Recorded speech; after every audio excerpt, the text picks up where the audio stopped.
These are just a few additional tips that I've picked up the hard way and thought that others might benefit from seeing. And I'll note beforehand that, again, I'm not a sailing expert, I'm not a catamaran expert, I'm not a Prindle expert.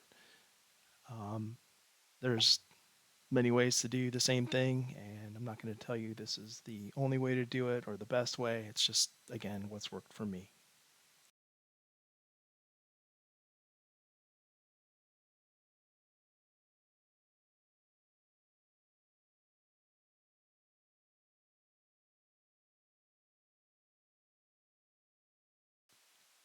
First topic I wanted to cover is the boom gooseneck. On my boat, the gooseneck looked like the part on the right here. I needed to replace it because I had a failed weld, and I've never seen it documented. I don't know if this is what came with the boat or if this is just something that came from some other source, but this is what I had. And on the left is the Hobie gooseneck and slide, and I just got this on eBay, but they still sell them new. And I'll put the part number in the description. It fits exactly the same. It goes in the left track and the mast, exactly the same as the old one. The slide part is exactly the same size, and it's easy to adapt it to your existing gooseneck on your boom. To actually pull the sail down, you can either tie off directly to the ring on the bottom of the slide at the gooseneck there, or you can put a small block on there, which will make it a little easier. You get a little mechanical advantage. But either way will work. You're not cinching down with the same force you would on a Hobie 16. The Prindle owner's manual says just get the wrinkles out of the sail, basically. So you can do it either way. Your first task is to get the slide into the left track of the mast. It can be a little tricky, but it's usually not too bad. And you can see here I've got a little block. This is a Ronstan block with they call it a through sheave Becket, but any little block with a Becket will work fine. I'll put the part number for this one in the description below. So that's attached to the slide with a little shackle, and then you've got your downhaul sheet attached to the Becket of the block. Your next step is to take the downhaul sheet and run it through the fair lead on the downhaul cleat.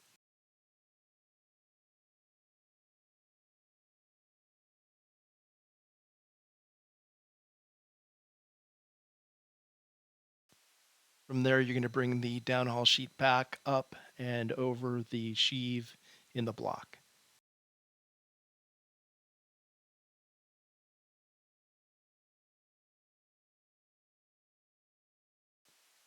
Once that's done, you're ready to downhaul. Sometimes this can get a little fidgety. You just got to make sure that that sail, the luff of the sail, and the slide are both in the track, and then it should come right down.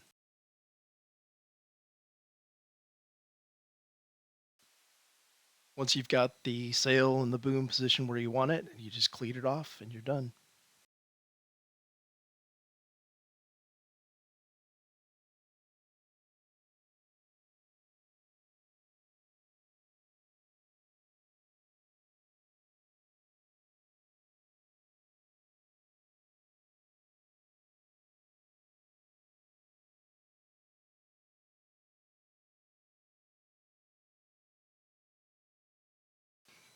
I've seen quite a few questions from people on how to connect your main sheet to the traveler car and the boom. So I'll give a brief description of how that's done here.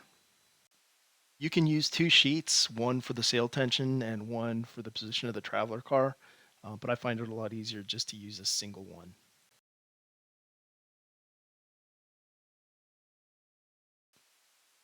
I use snap shackles, basically like a quick release shackle for these connections. It makes it a lot easier, and there's not enough force exerted to be a problem for those kind of fittings.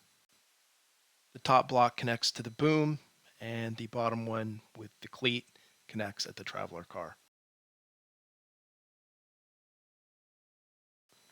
Once you've got things connected at the boom and the traveler car, take the bitter end of the sheet, run it through the cleat and then the fair lead that's fixed on the rear crossbeam. Once you've done that, you're going to run it through the fair lead in the traveler car. And what you want to do is put a figure 8 knot in your sheet such that when the traveler car is as far out as you want it to be, it's going to be stopped by that knot. You don't want it to slam against the end. And then you can either knot it right at the little fair lead, or they call it a pad eye sometimes on the rear crossbar. You can do that, it's just fine. Or come up through the trampoline in a grommet and come back down and knot it there. Makes it a little cleaner. Doesn't really make a difference. It's performing the same function. It's just personal preference really at that point. And at that point, you're done. Everything's connected and you're ready to go. One end of the line will allow you to control the tension on the sail, and the other end will allow you to control the position of the traveler car.